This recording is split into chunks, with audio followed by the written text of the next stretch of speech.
तो चलिए body fluid and circulation के बारे में बात करते हैं। देखिए जब लोग बॉडी फ्लूइड एंड सर्कुलेशन के बारे में बात करते हैं तो यानी कि हम लोग पढ़ रहे हैं बेसिकली सर्कुलेटरी सिस्टम के बारे में। हम लोग यहाँ पर सर्कुलेटरी सिस्टम के बारे में बात कर रहे हैं। तो सर्कुलेटरी सिस्टम में क्या चीज होती है? जो चीज हमारी बॉडी के अंदर सर्कुलेट होती है बच्चों, उसी के रिस्पेक्ट में हम लोग यहाँ पर बात करेंगे। तो जो चीज हमारी बॉडी के अंदर सर्कुलेट होती है वो है दो चीज, ब्लड और लिम्फ। दो तरीके के फ्लूइड होते हैं जो हमारी बॉडी में सर्कुलेट होते हैं। बॉडी फ्लूइड यहाँ पर लिखा हुआ है, तो बॉडी फ्लूइड मतलब कि ब्लड एंड लिम्फ जो हमारी पूरी बॉडी के अंदर यहाँ पर क्या होते हैं, सर्कुलेट होते हैं। और उन्हीं के रिस्पेक्ट में हमारे पास यहाँ पर सर्कुलेटरी सिस्टम है। तो हम सर्कुलेटरी सिस्टम के बारे में बात करेंगे, हम लोग यहाँ पर सर्कुलेशन के बारे में बात करेंगे। अब इससे पहले सर्कुलेटरी सिस्टम बहुत सिंपल सी बात समझ में आती है कि ब्लड हमारी पूरी बॉडी के अंदर सर्कुलेट होता है। बात नंबर एक, यानी ब्लड ही क्या है, ब्लड ही सर्कुलेटरी सिस्टम है।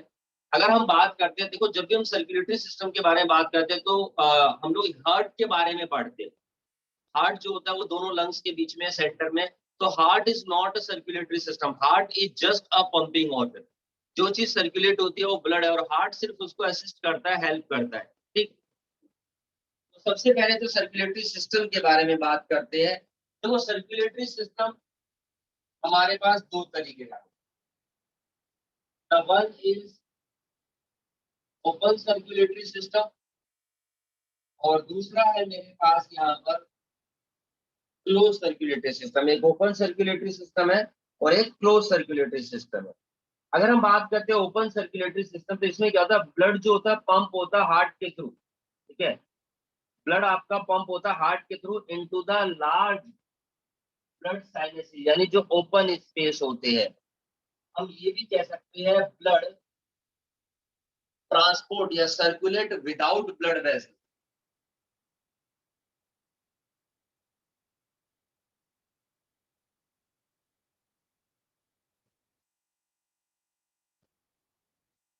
जब ब्लड पूरी बॉडी में सर्कुलेट होता है विदाउट ब्लड वेसल्स तो हमारा ओपन सर्कुलेटरी सिस्टम कहलाता है।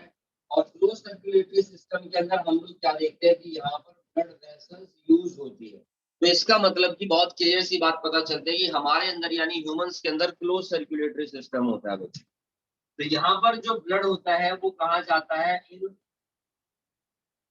Large blood sinus. Blood sinus मतलब की कैविटी, क्या नॉर्मली इंसेक्ट्स वगैरह के अंदर ऐसा होता है। ठीक, जबकि क्लोज सर्कुलेटरी सिस्टम में ब्लड पंप होता है हार्ट के through into close tubes network, these are called the blood vessels. अच्छा, ओपन सर्कुलेटरी सिस्टम के अंदर हम लोग क्या देखते हैं, जो ब्लड की सप्लाई होती है, जो ब्लड फ्लो होता है, वहां पर प्रेशर थोड़ा सा लो होता है। There is a low pressure during the blood circulation. जबकि यहाँ पर हम लोग क्या देखते हैं, ब्लड आपका फ्लो होता है rapidly at high pressure. Obvious सी बात है, अगर हाई प्रेशर होगा तो रैपिडली भी ट्रांसपोर्ट होता है हमारे पास।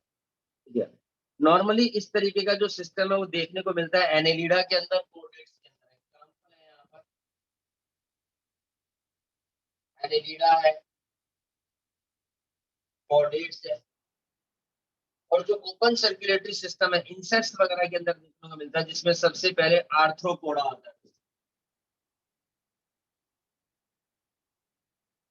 आर्थ्रोपोडा है, मोलस्कस है, हेमिकोडाटा है, किनोपोडाटा है, एक्सेट्रा। इनके अंदर हमारा ओपन सर्कुलेटरी सिस्टम होता है। चलिए ठीक है, सर्कुलेटरी सिस्टम मुझे समझ में आया। जो चीज सर्कुलेट होती है वो क्या है, वो है बॉडी फ्लूइड। और हमारे पास यहाँ पर दो बॉडी फ्लूइड है। हमारे पास यहाँ पर दो बॉडी फ्लूइड है, जिसके अंदर एक तो है ब्लड और दूसरा है लिम्फ। ठीक, हम सबसे पहले बात करेंगे ब्लड के बारे में। और ब्लड को सर्कुलेट होने में असिस्ट कौन करता है, यहाँ पर असिस्ट करता है हार्ट एंड ब्लड वेसल्स। तो हार्ट और ब्लड वेसल्स जो है ब्लड को सर्कुलेट होने में क्या करती है बच्चों, असिस्ट करती है। तो नॉर्मली जितनी भी लिविंग सेल्स होती है, देखो सबको न्यूट्रिएंट्स की रिक्वायरमेंट होती है। सबको ऑक्सीजन की रिक्वायरमेंट होती है for what, to break down the food, food को ब्रेक डाउन करने के लिए, and hence they also need to remove harmful waste material also, उन्हें वेस्ट मटेरियल भी रिमूव करने की जरूरत होती है अपनी बॉडी में से continuously for the proper functioning of body and all the metabolic activities. तो कुछ कुछ हमारे पास सिंपल ऑर्गेनिजम्स होते हैं लाइक स्पॉन्जिस वगैरह होते हैं, जिनको आप लोगों ने पढ़ा होगा पोरीफेरा में, सीलेंट्रेट्स है। तो उनके अंदर हम लोग क्या देखते हैं, सर्कुलेट वाटर, उनकी बॉडी में वाटर सर्कुलेट होता रहता है। There is a water circulating system, water canal system होता है। लाइक अगर हम बात करते हैं स्पॉन्जिस के बारे में, नॉन मोटाइल ऑर्गेनिज्म होते हैं, देखिए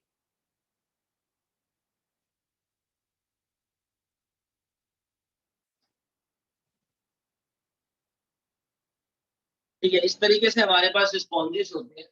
और हम लोग क्या देखते हैं, एक्वेटिक एनवायरनमेंट में नॉन मोटाइल एनिमल्स होते हैं, और उनकी बॉडी के अंदर यहाँ पर ये छोटे छोटे क्या होते हैं बच्चों, पोर्स होते हैं, जिनको मैं बोलता हूँ ओस्टिया। ठीक, ऊपर हमारे पास एक लार्ज ओपनिंग है, दिस इज कॉल्ड द ओस्क्यूलम। अब यहाँ पर इनके अंदर न्यूट्रिशन कैसे होता है, देखो वाटर यहाँ पर ओस्टिया से एंट्री मारता है, ऑस्क्यूलम से निकलता है। तो इस तरीके से बेसिकली सर्कुलेशन चलता रहता है। So there is a water canal system, इसी के थ्रू उनके अंदर डाइजेशन होता है और इसी के थ्रू उनके अंदर यहाँ पर एक्सक्रीशन भी होता है। तो ये बहुत जरूरी एक्टिविटीज होती है उनकी बॉडी कैविटी में से सब्सटेंस को एक्सचेंज करने के लिए। लेकिन ये सिंपल ऑर्गेनिजम्स है, हम लोग जो होते हैं वो कॉम्प्लेक्स ऑर्गेनिजम्स होते हैं, तो उनके लिए स्पेशल फ्लूइड होता है इस तरीके के मटेरियल्स को ट्रांसपोर्ट करने के लिए। ठीक है, so blood is the most commonly used body fluid. Blood जो हमारे पास जो ब्लड वेसल्स के थ्रू फ्लो होता है वो मोस्ट कॉमनली फ्लूइड है जो ट्रांसपोर्ट करता है इन सब्सटेंस को हायर ऑर्गेनिजम्स के अंदर। ठीक है, lymph also is another fluid which help in transport। लेकिन हम जो बात करेंगे वो बात करेंगे बच्चों सबसे पहले यहाँ पर ब्लड के बारे में।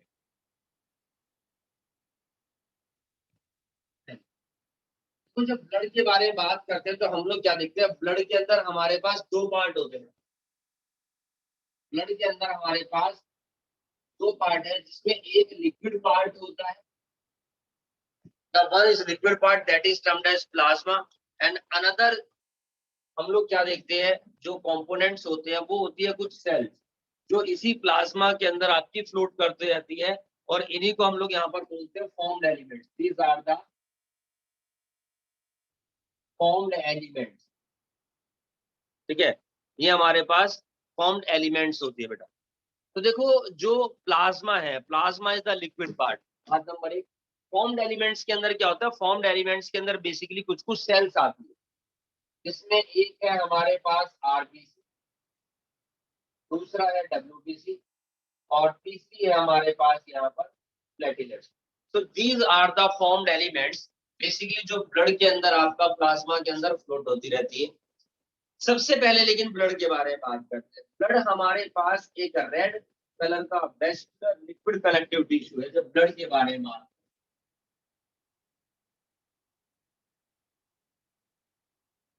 सबसे पहली चीज, blood is the largest connective tissue. बच्चों ब्लड जो हमारा लार्जेस्ट कनेक्टिव टिश्यू है,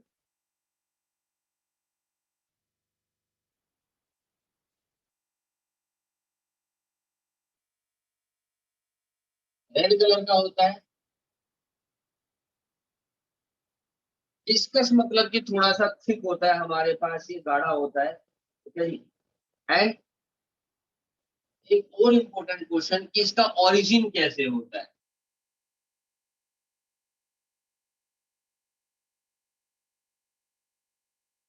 तो इट इज मेसोडर्मल ओरिजिन। देखो ब्लड क्या है, ब्लड एक टिश्यू है। टिश्यू किससे बना होता है बच्चों, सेल से बना होता है। तो सेल्स की ना कुछ लेयर्स होती है हमारे पास, जिसमें हमारे पास लेयर्स होती है। तो सबसे पहली जो लेयर होती है वो हमारे पास सबसे आउटर जो है एक्टोडर्म है। ठीक है, फिर बीच वाली मेसोडर्म होती है, देन सबसे अंदर एंडोडर्म होती है। ये लेयर्स होती है सेल्स की, अगर आप लोगों को आइडिया हो तो ये सेल है, और इसके हमारे पास यहाँ पर लेयर्स है, एंडोडर्म, मेसोडर्म, एक्टोडर्म। ठीक है, बाहर वाली एक्टोडर्म, अंदर वाली मेसोडर्म, अंदर वाली एंडोडर्म है। तो ये अलग अलग सेल्स जो होती है यही रिस्पॉन्सिबल होती है बॉडी के अंदर किसी भी तरह के टिश्यू के, बॉडी के अंदर किसी भी तरह के ऑर्गन की कंस्ट्रक्शन के लिए, फॉर्मेशन के लिए, सिंथेसिस के लिए। तो ब्लड जो होता है वो मीजोडर्मल ओरिजिन होता है। मीजोडर्म जो सेल्स होती है, लेयर होती है, वो रिस्पॉन्सिबल होती है ब्लड की फॉर्मेशन के लिए। इवन हमारा जो हार्ट होता है वो भी मीजोडर्मल ओरिजिन, ठीक है, क्वेश्चन आता है इसके ऊपर। तो मीजोडर्मल ओरिजिन होता है and it is a 5 time more viscous than distil water के मुकाबले 5 टाइम्स ज्यादा ये विस्कस होता है। पीएच वैल्यू 7.4, ये भी एक बहुत popular question. What is the pH value of blood? तो स्लाइटली अल्कलाइन, आप देखेंगे थोड़ा सा जो है अल्कलाइन है, बहुत ही स्लाइटली अल्कलाइन, 7.4। ठीक है। उसके बाद जैसा बताया ब्लड के अंदर दो पार्ट होते हैं, प्लाज्मा होता है और फॉर्म्ड एलिमेंट्स होते हैं। तो सबसे पहले हम लोग यहाँ पर प्लाज्मा के बारे में बात करते हैं, ठीक है जी। सबसे पहले यहाँ पर प्लाज्मा के बारे में बात करेंगे। तो देखो, plasma is the liquid part of the blood, ठीक है जी। और दूसरा लिम्फ होता है जो स्ट्रॉ कलर होता है, विस्कस। और इसके अंदर हम लोग क्या देखते हैं, ब्लड का लगभग लगभग 55% जो होता है वो आपका यहाँ पर क्या होता है बच्चों, प्लाज्मा होता है। बाकी 90 to 92% of plasma is water, ठीक है।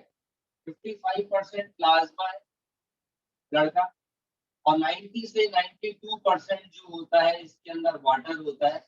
और लगभग 6 to 8% जो होता है हमारे पास वो प्रोटीन होते हैं जो प्लाज्मा के अंदर डिसॉल्व होते हैं, अदर देन दीज सेल्स, ठीक है जी, इन सेल्स के अलावा। अब यहाँ पर हमने बताया कि आपको 6 से 8% प्रोटीन होते हैं। तो वो कौन कौन से प्रोटीन यहाँ पर प्रेजेंट होते हैं?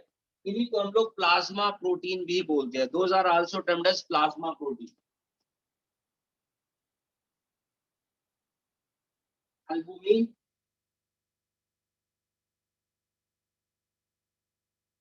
सेकंड नंबर पर है हमारे पास ग्लोबुलिन। ग्लोबुलिन आपने पहले भी सुना होगा, ग्लोबुलिन है, ग्लोबुलर है, ये वर्ड, ठीक है जी। और तीसरा जो होता है वो होता है हमारा फिब्रिनोजन एंड प्रोथ्रोम्बिन।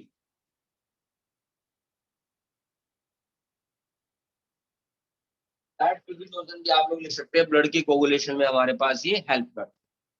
चलिए, तो एल्बुमिन है, ग्लोबुलिन है, फिब्रिनोजन है, these are the plasma protein. एक एक करके इनके बारे में बात करते हैं। देखो, सबसे पहले हम बात करते हैं बच्चों एल्बुमिन के बारे में। तो एल्बुमिन का बेसिकली मेन फंक्शन क्या होता है? It help in osmotic balance of blood. Albumin क्या करता है?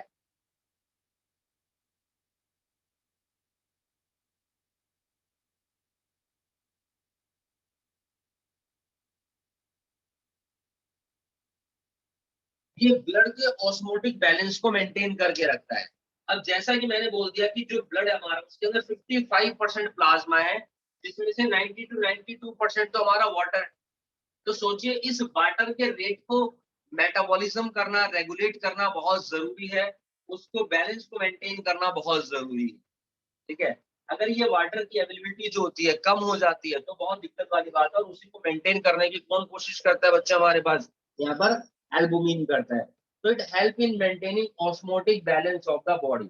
हम ये भी कह सकते हैं, यानी कि सिंपली ये क्या कर रहा है बच्चों, ऑस्मो रेगुलेशन। अब नॉर्मली देखिए हमारी बॉडी के अंदर लगभग कितना ब्लड होता है? हम लोग क्या देखते हैं, लगभग लगभग 5 litre blood in body.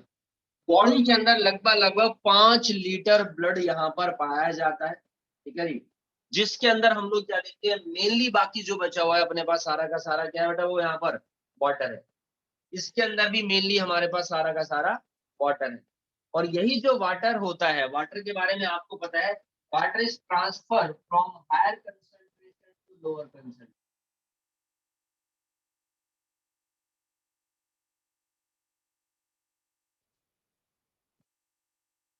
Water हमेशा मूव करता है higher concentration to lower concentration.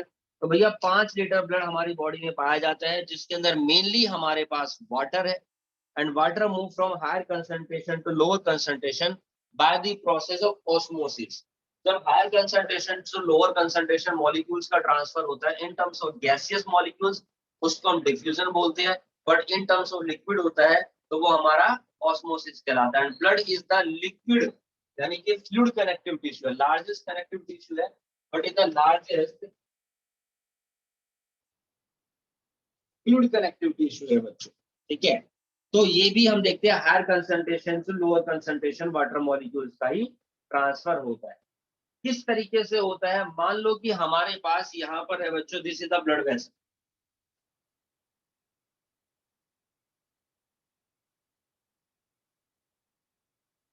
ये हमारे पास इधर में ब्लड वेसल है, ठीक है जी, और दूसरी तरफ हमारे पास टिश्यू प्रेजेंट है यहाँ।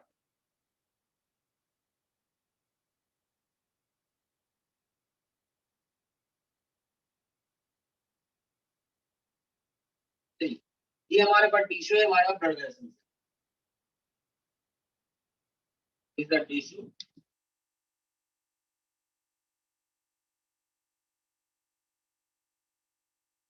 और ये है हमारे पास ब्लड वेसल। अब ये जो ब्लड वेसल है, इसी के अंदर वाटर मॉलिक्यूल्स की अवेलेबिलिटी है, ये देखिए, this is the water molecule H2O। और हम लोग क्या देखते हैं, यहाँ पर ब्लड वेसल्स के अंदर वाटर की कंसंट्रेशन ज्यादा है, क्योंकि मैंने बताया ब्लड 5 लीटर और मेनली उसके अंदर 90 to 92% तो वाटर है, और टिश्यू को इसकी रिक्वायरमेंट होती है। तो ये वाटर जो होता है हाई कंसंट्रेशन से लोअर कंसंट्रेशन की तरफ टिश्यू के पास में मूव करेगा, ठीक है।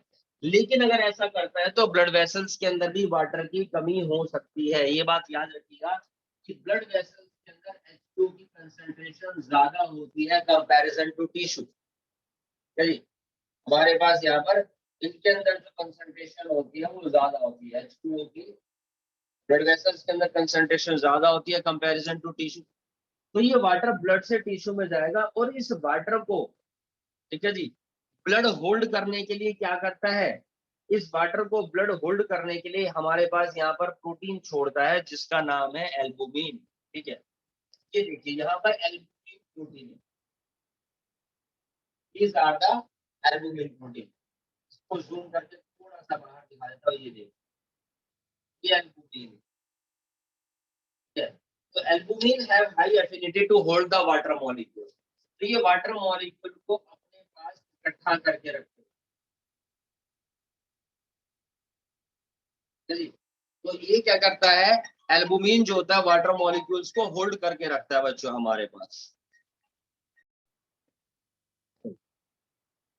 तो एल्बुमिन प्रोटीन यहाँ पर वाटर को होल्ड करके रखता है, जिसकी वजह से ब्लड का वॉल्यूम जो होता है वो हमारे पास यहाँ पर मेंटेन रहता है, ठीक है जी। तो ये बेसिकली करता क्या है, जो एल्बुमिन है वाटर मॉलिक्यूल्स को होल्ड करके रखा हुआ है, यानी कि एल्बुमिन एब्सॉर्ब H2O मॉलिक्यूल, ठीक है जी, ये H2O मॉलिक्यूल्स को एब्सॉर्ब करके यानी कि होल्ड करके रखा हुआ है यहाँ पर, एब्सॉर्ब। डन। चलिए, अब देखिए, नॉर्मली आप लोगों ने देखा होगा कई बार क्या होता है, जैसे हम सुबह सो करके उठते हैं तो कई बार ना फेस पे थोड़ी बहुत स्वेलिंग होती है, फेस पर क्या होता है, थोड़ी बहुत स्वेलिंग होती है। तो उसका भी यही रीजन होता है बेसिकली, कि जो आपका वाटर होता है वो ब्लड से निकल के कहाँ जाता है, टिश्यू में जाता है, ठीक है, जिसकी वजह से थोड़ी बहुत स्वेलिंग होती है फेस के ऊपर, ठीक है। समटाइम्स हम लोग क्या देखते हैं, हाथों पर सूजन होती है, उंगलियों में, पैरों में सूजन होती है, स्वेलिंग होती है। देखिए, एक तो स्वेलिंग होती है, सूजन होती है, वो जब चोट लग जाती है वो अलग प्रोसीजर होता है, वहां पर हम देखते हैं जो मैकेनिज्म होता है वो इन्फ्लेमेशन कहलाता है। Inflammation basically is not a सूजन, इन्फ्लेमेशन कोई तरह की स्वेलिंग नहीं होती।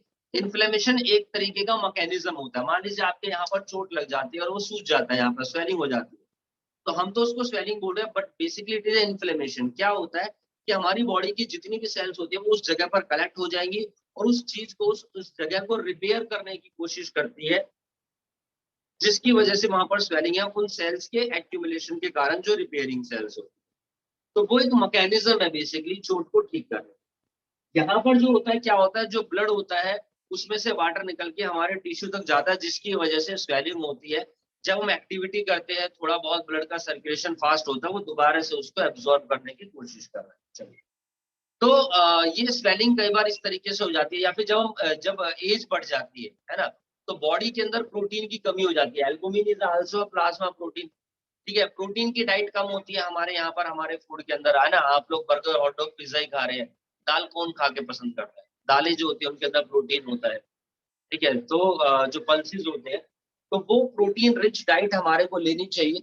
अब कई बार क्या होता है, जैसे आजकल आप लोगों को पता होगा ये बहुत चल रहा है, स्मोकिंग, हुक्का बार, हुक्का बार की बात करते हैं, तो बहुत सारे लोग हुक्का पीते हैं, ठीक है जी, एक एक फैशन में ये चीज आ गई है, ठीक है? इलेक्ट्रिक सिगरेट्स आती है एक टशन के लिए, है ना। और आपका तो क्या था, शादियों के पंडाल में भी ना हुक्के लगे होते हैं, लेडीज वहां पर जाती है, हुक्का धुआं निकालती है, फोटो खिंचवाती है, स्टेटस पे डालती है, कोई नहीं बच रहा है, चाहे लड़का हो चाहे लड़की।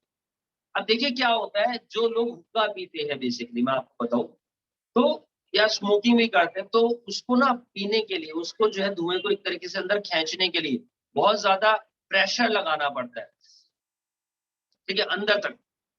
और उसकी वजह से क्या होता है, जो हमारी किडनी होती है बेसिकली, ठीक है, हमारे पास क्या होता है, ये हमारी किडनी है बच्चों, ये देखिए दिस इज द किडनी। और यहाँ पर ये हाइलम होता है, जिसमें से बीमारी होती है, यूरेटर होती है हमारे पास, ठीक है जी, जिसमें से यहाँ पर क्या होता है जी, यूरेटर होता है। तो ये जो हाइलम होती है, उस हुक्के के कारण थोड़ी सी, मैं आपको बताऊं, वाइड हो जाती है। और यूरेटर की ओपनिंग यहाँ पर ये, लेकिन थोड़ा सा आप देखेंगे यहाँ पर ये स्पेस बच जाता है। आजकल इस तरह की बीमारियां हो रही है, चल रही है। तो क्या होता है, जितना भी प्रोटीन होता है यहाँ से वेस्ट निकालना होता है, लेकिन जो एसेंशियल प्रोटीन होता है वो भी यहाँ से क्या हो जाता है बच्चों, एक्सक्रीट हो जाता है।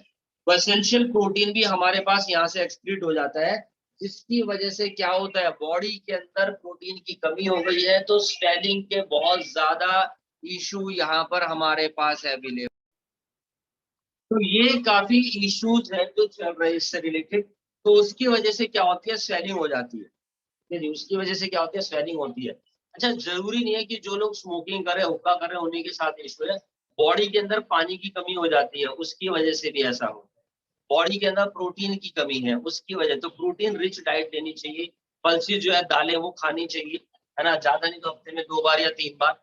और सोयाबीन है, पनीर है, ये सब डाइट में, तो इनकी काफी कमी हो गई है। लोग फास्ट फूड पे ज्यादा मूव कर रहे हैं। और इंडिया के अंदर क्या है कि हम लोगों की फिजिकल एक्टिविटी थोड़ी सी ज्यादा होती है कंपैरिजन टू अदर कंट्रीज में। तो यहाँ पर क्या होता है, जब रेस्पिरेटरी प्रोसेस होती है, रेस्पिरेशन होता है, तो रेस्पिरेटरी सबस्ट्रेट जो होता है उसके अंदर प्रोटीन भी आता है आपका, उसके अंदर फैट भी है, कार्बोहाइड्रेट भी है। तो सबसे पहले कार्बोहाइड्रेट का यहाँ पर रेस्पिरेशन होता है, देन फैट का होता है, तीसरे नंबर पर प्रोटीन का होता है। सब कुछ खत्म हो जाता है, प्रोटीन का रेस्पिरेशन होना भी हमारे लिए खतरनाक होता है, जिसके बारे में एक्सक्रीशन चैप्टर में बताएंगे या रेस्पिरेशन चैप्टर में बताएंगे।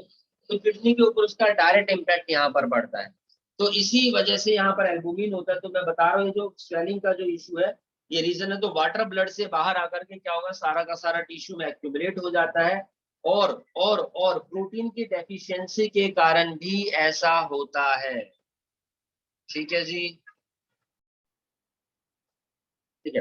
तो मैंने आपको बताया एल्बुमिन के बारे में। जो दूसरा प्रोटीन है हमारे पास, वो यहाँ पर है बच्चों, ग्लोबुलिन। तो ग्लोबुलिन बेसिकली हमारी बॉडी के डिफेंस मैकेनिज्म में हेल्प करता है। ग्लोबुलिन का यहाँ पर क्या करता है, it involve in the defence mechanism of the body.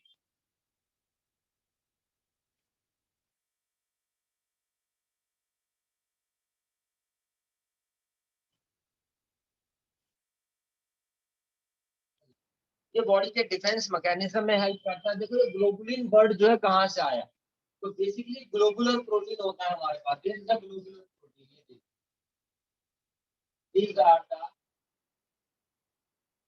Globular protein. और ये जो सिंगल यूनिट हमारे पास है, दिस इज द मोनोमर। ये ग्लोबुलर प्रोटीन है, सिंगल यूनिट है, जो हमारे पास क्या कहलाती है धर्म जी, मोनोमर कहलाती है हमारे पास। ये हमारे पास क्या बच्चे, मोनोमर होता है।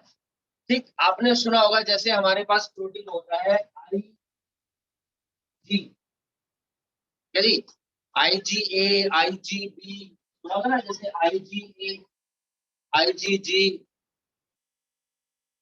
आई जी मतलब कि इम्यूनोग्लोबिन। तो हमारे पास जो होता है इम्यूनोग्लोबिन ए, इम्यूनोग्लोबिन सी, ये सब आपके क्या होते हैं, इम्यूनिटी प्रोवाइड करते हैं, जो मदर्स मिल्क के अंदर प्रेजेंट होते हैं। तो ग्लोबुलिन बेसिकली बॉडी के डिफेंस मैकेनिज्म में हेल्प करता है। ग्लोबुलिन मतलब कि ग्लोबुलर यानी कि स्फेरिकल प्रोटीन होता है बेसिकली। इनको हम लोग यहाँ पर एंटीबॉडीज भी बोल सकते हैं जी। आप चाहे इनको एंटीबॉडीज भी बोल सकते हैं और इम्यूनोग्लोबुलिन भी बोल सकते हैं, चलिए, इम्यूनोग्लोबुलिन भी इनको यहाँ पर बोल सकते हैं। फिर मेरे पास जो तीसरा प्रोटीन होता है, This is the fibrinogen and prothrombin.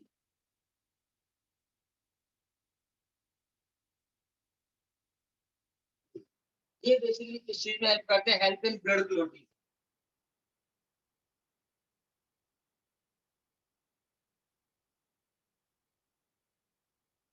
ये ब्लड क्लोटिंग में हेल्प करते हैं। चोट लग जाती है, खून निकल जाता है, उसमें पपड़ी जो जम जाती है, यानी कि ब्लड क्लोटिंग में हेल्प करते हैं। तो these are the main composition of the plasma. लेकिन उसके बावजूद हम लोग क्या देखते हैं, इसके अंदर और भी बहुत सारी चीजें प्रेजेंट होती है। तो जैसा कि मैंने बताया, प्लाज्मा जो होता है एक फेंट येलो नॉन लिविंग फ्लूइड है, और लगभग 55% ऑफ ब्लड इसी के अंदर है, और एक विस्कस लिक्विड है जो थोड़ा सा थिक होता है, स्टिकी होता है, और वाटर इसके अंदर 90 to 92% होता है। उसके अलावा देखिए, these are the plasma protein. हम लोग यहाँ पर देखते हैं इसके अंदर कुछ इनऑर्गेनिक सॉल्ट्स भी प्रेजेंट होते हैं। Here is the presence of inorganic salts. तो ब्लड के अंदर हम लोग क्या देखते हैं, जैसे आपने कई बार ब्लड टेस्ट करवाया होगा, तो उसके अंदर बहुत सारी चीजें निकलती है, लगभग लगभग 1 से 2%, सही, 1 to 2% हमारे पास इनऑर्गेनिक सॉल्ट आते हैं। इसके अंदर क्लोराइड्स आता है। इसके अंदर हम लोग क्या देखते हैं, बाई कार्बोनेट आते हैं। अब आप देखेंगे, जब मैं बोल रहा हूँ इनऑर्गेनिक सॉल्ट है, तो chloride basically ion, by carbonate basically ion he ions होते हैं बच्चे। सल्फेट, मैंने सल्फर नहीं बोला, मैंने क्लोरीन भी बोला, ठीक है। यहाँ पर मैं कार्बोनेट बोल रहा हूँ, मतलब कि ये जो एलिमेंट्स हमारे पास हमारी बॉडी के अंदर आयंस की फॉर्म में होते हैं, और इन्हीं को बोला जाता है electrolytes. These are basically electrolytes. ये हमारे पास इलेक्ट्रोलाइट्स कहलाते हैं। तो नॉर्मली जितने भी एलिमेंट्स होते हैं, मैं आपको बताऊं, हमारी बॉडी में बहुत सारे एलिमेंट्स प्रेजेंट होते हैं उनमें से, और 80% एलिमेंट हमारी बॉडी खुद बनाती है, वो भी आयंस की फॉर्म में, यानी कि इलेक्ट्रोलाइट्स की फॉर्म में। और बाकी जो 20% होता है वो हम लोग डाइट से लेते हैं, ठीक। तो आप इसी तरीके से ब्लड टेस्ट कराएंगे तो उसमें यही वर्ड लिखेंगे क्लोराइड्स, सल्फेट ना कि सल्फर, ठीक है जी। Phosphatase,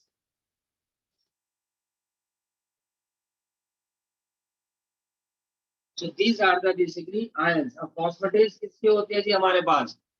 phosphatase of sodium, potassium जो सबसे ज्यादा अमाउंट में पाए जाते हैं। फिर उसके बाद है कैल्शियम है, मैग्नीशियम है, आयरन है, ठीक है। ये नाम हम लोगों ने सुने ही है। बाकी क्लोराइड मैंने आपको बता ही दिया है यहाँ पर, और HCO3 नेगेटिव बाइकार्बोनेट है। तो इनके भी हमारे पास फॉस्फेट प्रेजेंट होते हैं। चलिए, ये तो हो गए हमारे पास इनऑर्गेनिक सॉल्ट्स। अच्छा, कुछ कुछ होते हैं हमारे पास जो ऑर्गेनिक कंपाउंड्स भी पाए जाते हैं। There are some other organic compounds.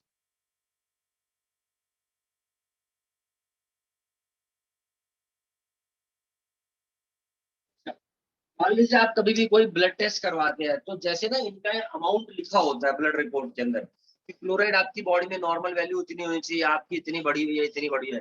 तो ये एक ऐसे इनऑर्गेनिक सोर्स है, 1-2% अगर कम या ज्यादा हो, पॉइंट्स में कम या ज्यादा हो, तो कोई खास फर्क नहीं पड़ता इनकी बॉडी के ऊपर, ठीक है जी। लेकिन कुछ कुछ ऐसे होते हैं, जैसे अगर हम देखते हैं कैल्शियम है, विटामिन है, ठीक है, अगर इनकी कमी होती है तो उसकी वजह से जरूर इश्यू होते हैं। जैसे कैल्शियम और विटामिन डी की कमी से हम देखते हैं कि हड्डियों की प्रॉब्लम्स होती है, ठीक है। इवन मस्कुलर स्पैस भी इनके कारण होता है बहुत ज्यादा। तो जो अच्छे डॉक्टर होंगे वो आपको सलाह देंगे कि आप ज्यादा से ज्यादा पानी पीजिए, हर आधे घंटे के अंदर 1 गिलास पानी पीजिए। तो बहुत सारी प्रॉब्लम्स अपने आप यहाँ पर रिजोल्व हो जाती है जो इनसे रिलेटेड है। चलिए, ऑर्गेनिक कंपाउंड ये भी हमारे पास लगभग लगभग 1 से 2% ये भी अवेलेबल होते हैं बच्चे, जो ऑर्गेनिक कंपाउंड्स होते हैं। अब इनके अंदर हम देखते हैं क्या क्या चीज होती है। सबसे पहली चीज आती है food molecules.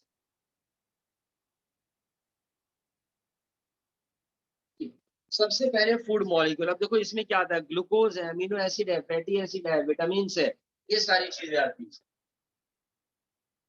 Glucose, vitamin, acid, fatty acid and some acids, these are the food molecules. ये फूड मॉलिक्यूल्स से ऑर्गेनिक कंपाउंड होती है। उसके अलावा ब्लड के अंदर ही यहाँ पर हम देखते हैं पेस्ट भी प्रेजेंट होता है, जिसमें यूरिया होता है, यूरिक एसिड होता है। यूरिया है, यूरिक एसिड है, creatinine. So these are the waste. ये हमारे पास इधर में क्या है बच्चों, ये हमारे पास इधर में जो है वेस्ट होता है, जो ब्लड के अंदर प्रेजेंट होता है। तो इसको समय समय पर हमारे को एक्सक्रीट करना पड़ता है। एंड तीसरी चीज हम लोग क्या देखते हैं, हमारे पास ब्लड के अंदर ही यहाँ पर प्रेजेंट होते हैं एंजाइम्स होते हैं, हार्मोन्स होते हैं।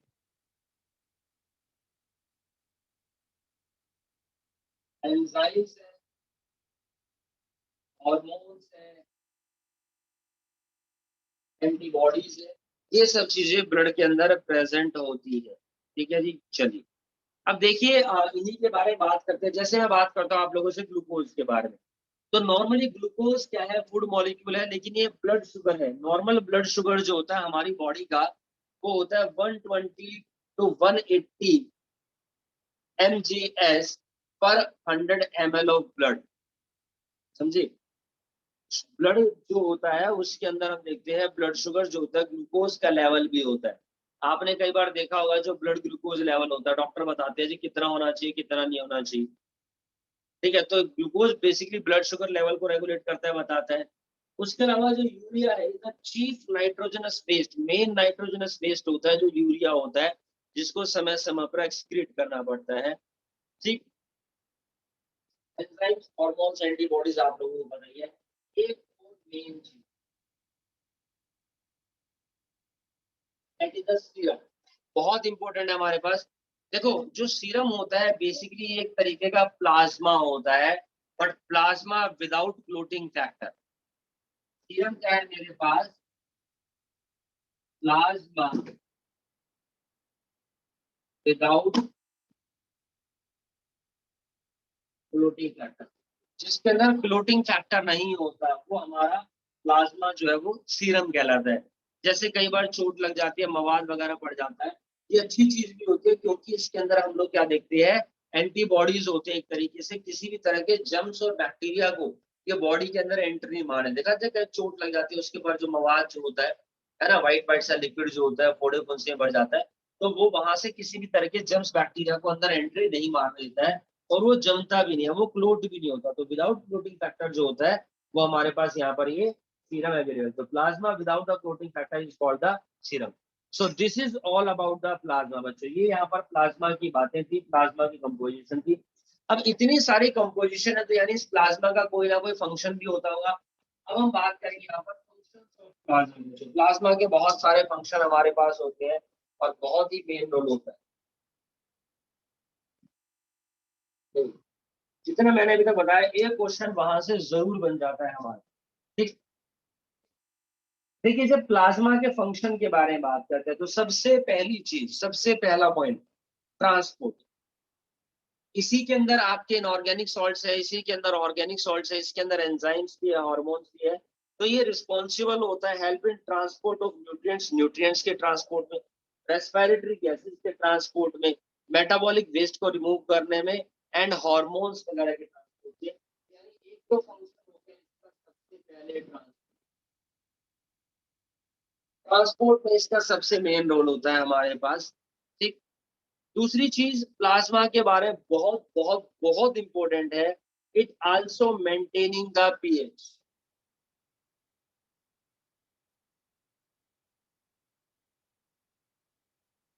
पीएच वैल्यू को भी मेंटेन करके रखता है। प्लाज्मा एक तरीके से एक्ट करता है एसिड बेस बफर की तरह, यानी जो न्यूट्रलाइज करता है इसको। ठीक है, जब ब्लड से टिश्यू में, टिश्यू से ब्लड में वाटर आता जाता है, तो न्यूट्रलाइजेशन एक्शन होती है। हम लोग क्या देखते हैं वहां पर, पीएच वैल्यू हमारी मेंटेन रहती है। ठीक, उसके अलावा ब्लड क्लोटिंग में तो इसका इंपॉर्टेंस है ही, क्योंकि इसके अंदर प्रोथ्रोम्बिन, फिब्रिनोजन होते हैं।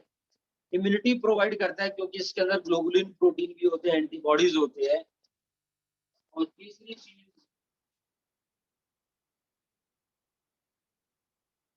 होम्योथेरेपी। ठीक है जी, तीसरी चीज होती है हमारे पास यहाँ पर बच्चों, होम्योथेरेपी। देखिए जब हम होम्योथेरेपी के बारे में बात करते हैं, उसके अंदर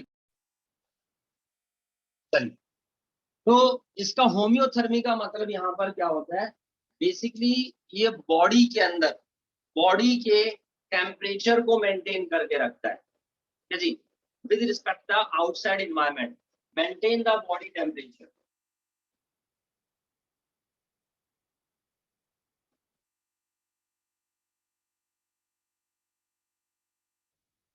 ठीक है जी, ये बॉडी के टेम्परेचर को यहाँ पर मेंटेन करके रखता है। किस तरीके से, देखिए नॉर्मली अगर मान लीजिए बाहर बहुत ज्यादा ठंड है, जस्ट इमेजिन, तो हम लोग क्या करते हैं, हमारी बॉडी का एक मैकेनिज्म होता है, क्या करता है, ब्लड का सर्कुलेशन फास्ट होता है, हम लोग इस तरीके से हाथों को रब करते हैं, पैरों की उंगली को चलाते हैं शूज के अंदर, है ना, कभी इस तरह की जगह पे जाना पड़ता है, तो उससे क्या होता है, ब्लड का सर्कुलेशन थोड़ा सा फास्ट होता है, जिसकी वजह से ब्लड का सर्कुलेशन बढ़ेगा और हीट जनरेट होती है। बाहर के टेम्परेचर के हिसाब से हमारी बॉडी के टेम्परेचर को मेंटेन करता है, हमारी बॉडी के टेम्परेचर को ये चेंज नहीं करता, दोनों बातों में अंतर है, यानी उसको कॉन्स्टेंटली मेंटेन करके रखता है, चेंज नहीं करता है, ठीक है जी। तो ऐसे ऑर्गेनिज्म को बाहर के टेम्परेचर के हिसाब से अपने इंटरनल टेम्परेचर को मेंटेन करके रखते हैं, वो होमोआयोथर्मस कहलाते हैं, होम्योथर्मी, जिसके लिए प्लाज्मा बहुत ही मेन रोल अदा करता है। ठीक, जब ज्यादा गर्मी होती है तो हम फैल के सोते हैं, है ना, जितना ज्यादा सरफेस एरिया होगा बॉडी में से उतना ज्यादा हीट का लॉस होता है। जब ठंड होती है हम सिकुड़ के सोते हैं, बॉडी का जो सरफेस एरिया होता है comparison to the outside volume वो कम होता है, तो हीट का लॉस बेसिकली कम होता है। और वहां पर हम लोग क्या देखते हैं, ब्लड का भी इसके अंदर बहुत मेन रोल होता है। प्लाज्मा जो होता है equal distribution of heat, heat का इक्वल डिस्ट्रीब्यूशन करता है, जिसकी वजह से होमोथर्मस जो कंडीशन होती है, होम्योथर्मिक कंडीशन जो होती है वो यहाँ पर मेंटेन रहती है। उसके अलावा plasma act as a middle man in transport of substance, substance के ट्रांसपोर्ट के अंदर मिडिल मैन का काम करता है, बहुत सारे मिनरल्स का ट्रांसफर करता है, और प्लाज्मा ही प्रोटीन को होल्ड करके रखता है, जिसमें एल्बुमिन है, ग्लोबुलिन है, और आपका प्रोथ्रोम्बिन, फिब्रिनोजन है, एंड आल्सो हैव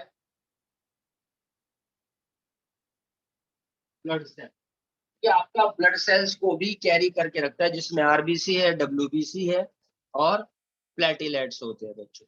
तो जो हमारे पास ब्लड सेल्स होती है, जिनको हम ब्लड कॉर्पसल्स भी बोलते हैं अच्छी लैंग्वेज में, या फॉर्म्ड एलिमेंट्स, लगभग ब्लड का 45% होती है, जिसमें RBC, red blood cells, red blood corpuscles या इराइथ्रोसाइट्स बोला जाता है।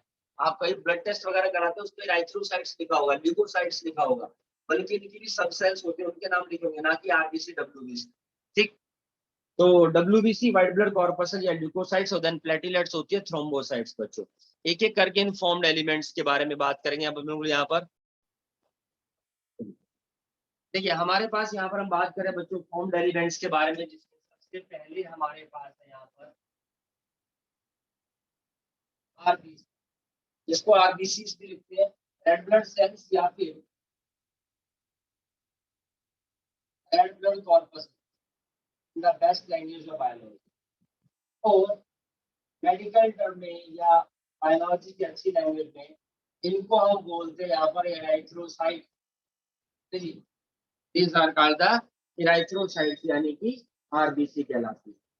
तो नॉर्मली जो आरबीसी है, मैं आपको बताऊं, एक ऐसी सेल है का मोस्ट अबेंडेंट सेल, यानी कि मोस्ट अबेंडेंट मतलब कि भरपूर मात्रा में हमारी बॉडी के अंदर ये पाई जाती है। ठीक, एंड शेप कैसी होती है, तो हम लोगों ने पढ़ा छोटी क्लास में, स्फेरिकल शेप होती है,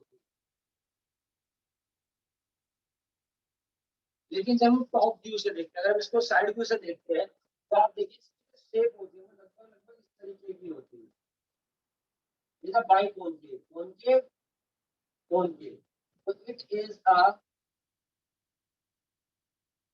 बाई कॉनकेव शेप, बिल्कुल बालूशाही की तरह टॉप से बॉटम से हमारे पास ये क्या होती है बच्चों, थोड़ी सी पिच की होती है। तो इसकी इस तरह की शेप का एक बेनिफिट ये होता है कि थोड़ा सा इनका यहाँ पर जो होता है, हम देखते हैं कि सरफेस एरिया जो होता है वो बच्चों बढ़ जाता है, इनका जो सरफेस एरिया होता है वो यहाँ पर हमारे पास बढ़ जाता है, और इस हिसाब से जो इसका डायमीटर होगा यहाँ से लेकर के यहाँ तक लगभग लगभग 7.4, ठीक है जी, 7.4 7.5 माइक्रोमीटर इन डायमीटर, जो डायमीटर होता है वो इसका इतना होता है।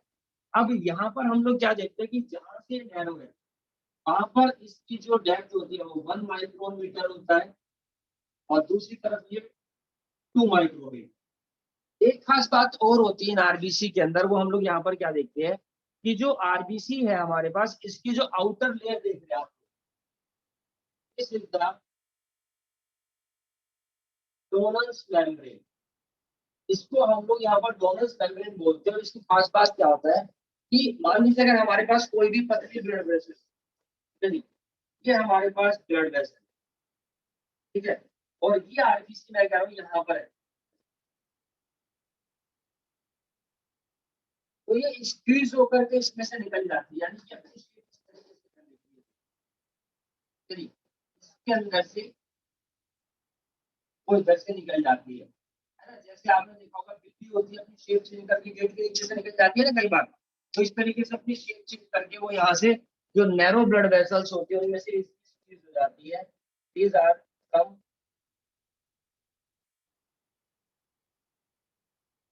नैरो ब्लड वेसल्स, तो इनमें से हम देखते हैं बहुत इजीली स्क्वीज होकर के निकल जाते हैं। चलिए, तो नॉर्मली जो वर्टिब्रेट्स होते हैं हम लोग हैं उनके अंदर जो आरबीसी होती है बच्चों ओवल शेप होती है, बाइकॉन्केव है। और सबसे खास बात जो आरबीसी है हमारे पास, इस आर का ई न्यूक्लिएटेड, ये ई न्यूक्लिएटेड होती है, यानी जिनके अंदर न्यूक्लियस प्रेजेंट नहीं होता, नॉन न्यूक्लिएटेड सेल्स होती है हमारे पास विदाउट न्यूक्लियस, ठीक है जी। और इनके अंदर न्यूक्लियस नहीं होता, इसी वजह से हम लोग क्या देखते हैं कि इन सेल का जो लाइफ स्पैन है मात्र 120 डेज, 120 दिन का लाइफ स्पैन होता है इनका। 120 दिन बाद हम देखते हैं जितनी भी आरबीसी होती है वो डेड हो जाती है, शॉर्ट लाइफ स्पैन है due to the absence of nucleus. और ये जितनी भी अब हमारे पास लाइफ स्पैन 120 दिन का है, तो आफ्टर 120 डेज जितनी भी ये डेड आरबीसी होती है, ये डेड आरबीसी सारी की सारी कहाँ पर जाती है जी, ये सारी डेड आरबीसी चली जाती है स्प्लीन में।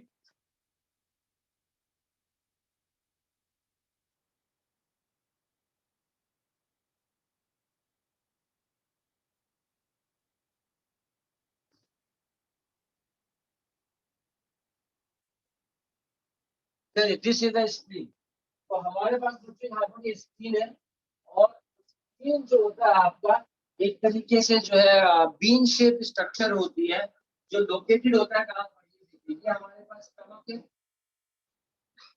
ये पैनक्रियाज, और यहाँ पर हमारे पास स्प्लीन होता है। तो जितनी भी हमारे पास आरबीसी होती है वो डेड होने के बाद कहाँ पर जाती है, स्प्लीन में। That's why spleen is termed as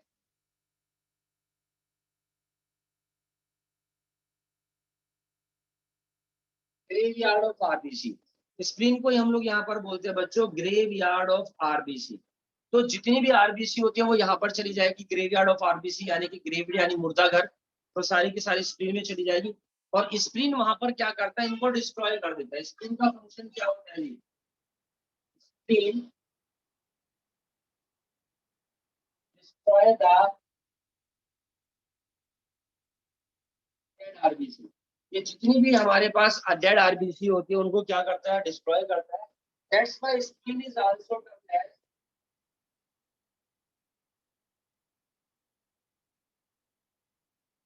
destroyer of RBC. हम लोग यहाँ पर इसको डिस्ट्रॉयर ऑफ आरबीसी भी बोलते हैं। तो जितनी भी पुरानी है टूटी फूटी आरबीसी होती है वो सारी डिस्ट्रॉय हो जाती है स्प्लीन के थ्रू, ठीक है जी। उसके अलावा हमारे पास हम लोग क्या देखते हैं,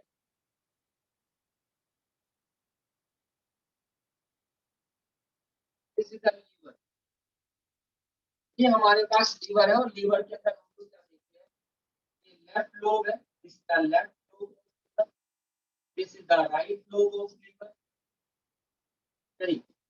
और इसके अलावा इसके अंदर देखते हैं टोटल दो लोब्स और भी होती है। ये गॉल ब्लैडर है, लेकिन इसके अंदर एक लोब ये रही, दूसरी लोब ये रही, तो टोटल 4 लोब्स होती है। डाइजेशन चैप्टर के दौरान भी मैंने आप लोगों को ये बात बताई थी। तो यहीं पर हम देखते हैं लीवर के अंदर भी कुछ सेल्स होती है जिनको हम बोलते हैं कप्फर सेल्स।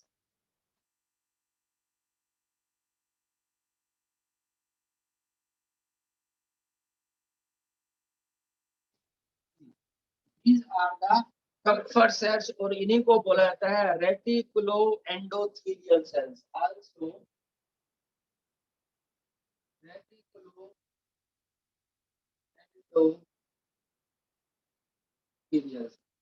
तो they are reticulo endothelial cells, ये क्या करती है, लीवर के अंदर प्रेजेंट होती है, और ये भी आपका जो आरबीसी होती है उनको डिस्ट्रॉय करने में हेल्प करती है। तो कहाँ कहाँ पर आरबीसी का डिस्ट्रॉय हो रहा है जी, स्किन में होता है और दूसरा हमारे पास लीवर में होता है। क्या होता है जी? डिस्ट्रॉयर ऑफ आरबीसी कहलाते हैं दोनों। ठीक। आरबीसी के डिस्ट्रॉय होने की प्रोसेस को ही हम लोग बोलते हैं haemolysis. This is the haemolysis. तो जी, ये हमारे पास हीमोलाइसिस कहलाती है, जो लीवर में भी होता है और साथ ही साथ आपका स्प्लीन में भी होता है। समटाइम्स हम लोग क्या देखते हैं, देखो ये तो डेड आरबीसी का काम किया है। कई बार क्या होता है, बॉडी के अंदर जो आरबीसी होती है वो ज्यादा भी हो जाती है। ठीक है नहीं, किसी किसी के अंदर नंबर ऑफ आरबीसी ज्यादा पाई जाती है, पर्सन टू पर्सन भी वेरी करता है वैसे, लेकिन डिफरेंट एनिमल्स में भी अलग होती है। और ये डिपेंड करता है physiological state of an individual. मान लीजिए मैं एक टीचर हूँ, मानना क्या मैं तो ही टीचर हूँ, ठीक है, तो मेरी इतनी ज्यादा एक्टिविटी नहीं है जो एक्सरसाइज करता हूँ, बस आपको पढ़ा रहा हूँ, कोचिंग में जा रहा हूँ, घर पर आ रहा हूँ, घर के काम कर रहा हूँ, ठीक है, टहल रहा हूँ, डांस कर रहा हूँ पढ़ाते पढ़ाते, तो इतनी ही फिजियोलॉजिकल एक्टिविटी होती है मेरे पास। अब कुछ कुछ और इस तरह के इंडिविजुअल्स है, पर्सन है, जिनकी फिजिकल एक्टिविटी ज्यादा है, जो स्पोर्ट्स पर्सन होते हैं, एथलीट्स होते हैं, स्पोर्ट्स में उनका भागने का काम है, दौड़ने का काम है, वेरियस एक्सरसाइज करते हैं, तो उनकी बॉडी को एनर्जी की रिक्वायरमेंट ज्यादा होती है, उनकी बॉडी के अंदर आरबीसी की फॉर्मेशन भी ज्यादा होती है। इवन जो मैं आपको बताऊं, जो ऐसे लोग होते हैं हाई एल्टीट्यूड्स पर रहते हैं ना, पहाड़ों पर रहते हैं, पहाड़ी लोग होते हैं, तो उनका काम ही यही होता है ज्यादातर। ठीक है, मान लीजिए आप कभी वैष्णो देवी वगैरह गए हो, पहाड़ों पर गए हो, तो आप चढ़ते चढ़ते थक जाएंगे, हांफने लगेंगे, बैठ बैठ के आराम करेंगे। और वहीं पर कुछ बंदे ऐसे होते हैं, आपका सामान भी, आपको भी, आपके बच्चों को भी, सबको उठा करके ऊपर पहुंचा देंगे, मतलब ऊपर भवन पर दर्शन करने के लिए पहाड़ पर। तो वहां पर क्या होता है, वो आपसे पहले पहुंच जाएंगे, वो नहीं थकते। क्यों? क्योंकि हमारे को हम हांफने लगते हैं, ऑक्सीजन की जरूरत ज्यादा हो। ठीक है, और ऑक्सीजन को कैरी करने के लिए जरूरत होती है हीमोग्लोबिन की, क्योंकि एक हीमोग्लोबिन ऑक्सीजन के 4 मॉलिक्यूल को कैच करता है, जो प्रेजेंट होता है किसके अंदर, आपका आरबीसी के अंदर, आरबीसी ब्लड में। तो हमारे अंदर नंबर ऑफ आरबीसी लिमिटेड होती है, लेकिन उनके अंदर क्या होता है, by default number of RBC ज्यादा पाई जाते हैं इस समस्या से निपटने के लिए। तो जो लोग ऊपर रहते हैं वहां पर समस्या होती है किस चीज की जी? एक बीमारी होती है जिसको मैं बोलता हूँ एल्टीट्यूड सिकनेस, की ऊपर हाइट पर जाकर के बंदे हांफने लगते हैं। क्यों? ऊपर ऑक्सीजन की अवेलेबिलिटी कम होती है, एटमॉस्फेरिक प्रेशर जो होता है वो कम होता है, जिसकी वजह से ऑक्सीजन कम होती है। देखो एटमॉस्फेरिक प्रेशर ज्यादा होगा तो जो गैसेज है वो यहीं पर रहेगी, ऑक्सीजन वगैरह। अब एटमॉस्फेरिक प्रेशर कम है तो ऑक्सीजन वगैरह और ऊपर चली जाएंगी। ठीक है, तो सोचिए ऑक्सीजन और ऊपर चली गई तो हम लोग पहाड़ों पर हमें ऑक्सीजन कम मिल रही है, जिसकी वजह से समस्या आती है एल्टीट्यूड सिकनेस। तो जो लोग वहीं पर, जो रेजिडेंशियल लोग होते हैं, जो वहीं के लोग होते हैं, उनके अंदर इससे निपटने के लिए क्या होता है, नंबर ऑफ आरबीसी उनके अंदर ज्यादा पाई जाती है। जितनी ज्यादा आरबीसी उतना ज्यादा हीमोग्लोबिन, उतना ज्यादा ऑक्सीजन कैरिंग कैपेसिटी उनकी वहां पर हम लोग देखते हैं बढ़ जाती है। तो नंबर ऑफ आरबीसी डिफर करती है डिफरेंट एनिमल्स में as well as their physiological state of an individual. अब जैसे किसी किसी के अंदर मैंने बताया कि आरबीसी बढ़ जाती है, तो जब number of increase of RBC होता है तो उसको हम लोग यहाँ पर बोलते हैं आरबीसी काउंट। उसको हम यहाँ पर क्या बोलते हैं बच्चों? आरबीसी काउंट बोलते हैं। अगर किसी के अंदर आरबीसी बढ़ रही है, ये देखिए, आरबीसी अगर इंक्रीज हो जाती है उसको हम बोलते हैं इराइथ्रोसाइटोसिस। आरबीसी इराइथ्रोसाइट्स होती है, इराइथ्रोसाइटोसिस यानी इराइथ्रोसाइटोसिस यानी इराइथ्रोसाइट्स की फॉर्मेशन होने लगती है। किसी किसी के अंदर मैं कहता हूँ कि आरबीसी जो है वो हमारे पास डिक्रीज होती है। अगर आरबीसी इनके अंदर डिक्रीज हो रही है जो भी रीजन हो, तो इसको हम बोलते हैं इराइथ्रोसाइटोपिनिया। इराइथ्रोसाइटोपिनिया बोला जाता है, या फिर इराइथ्रोपिनिया भी बोल देते हैं, जब नंबर ऑफ आरबीसी यहाँ पर डिक्रीज होती है। ये आरबीसी जो होती है बनती कहाँ पर है, देखो आरबीसी की जो फॉर्मेशन होती है कहाँ पर होती है, तो आरबीसी की जो फॉर्मेशन होती है बच्चों बोन मैरो के अंदर। आरबीसी synthesis in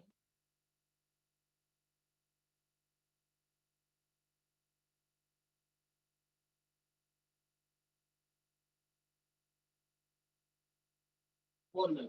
आरबीसी की जो सिंथेसिस होती है बच्चों बोन मैरो में होती है। ये बैक साइड होती है जिसको हम लोग यहाँ पर बोलते हैं स्पाइनल कॉर्ड, और इसी के नीचे एक और रोड लाइक स्ट्रक्चर होती है जिसको हम लोग क्या बोलते हैं बच्चों, जिसको हम लोग यहाँ पर बोलते हैं बोन मैरो। और बोन मैरो के अंदर ब्लड को बनाने वाली स्पेशल सेल्स प्रेजेंट होती है जिनको हम बोलते हैं स्टेम सेल, और वही मेरे पास कहलाती है ब्लड स्टेम सेल। और वो ब्लड स्टेम सेल्स होती है जो क्या करती है जी बोन मैरो के अंदर आरबीसी की सिंथेसिस के लिए यहाँ पर रिस्पॉन्सिबल होती है।